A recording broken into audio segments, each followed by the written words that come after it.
বাবা কি সুন্দর কথা। তো বেজার হবা কেন?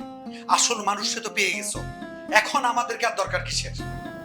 ও, তুমি যদি মিনতির কথা মিন করে থাকো, তাহলে খুব যে একটা ভুল বলছো তা বলবো না।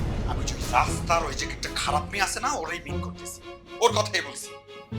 আব্বা, এই বয়সে এসে তোমার এত কম বয়সে একটা মেয়ের সাথে। সিসি করো না তুমি। এইবার কি ওই যে তমাল না কি লোকটা, সেই তোমারে ইনফরমেশন দিল নাকি অন্য কারো কাছ থেকে ইনফরমেশন পাইলা? আচ্ছা, মানে মানে আমি যা যা শুনছি সব সত্যি?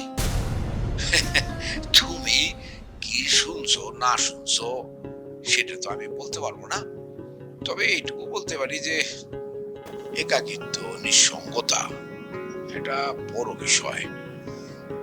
তোমার মা চলে যাওয়ার পরে আমি খুবই একাকিত্বে ভুগতেছি। তোমার যখন বয়স হবে তখন তুমিও বুঝবা যে এই একাকিত্বর জ্বালা কি দারুণ জ্বালা। আব্বা, তুমি সোজা সাপটা কথা বলো, তুমি কি মিন করতে চাইতেছো? হ্যাঁ, বিষয়টা তোমারে খোলাসা করে বলা ভালো। তোমার মা চলে গেছে অনেক বছর হইল,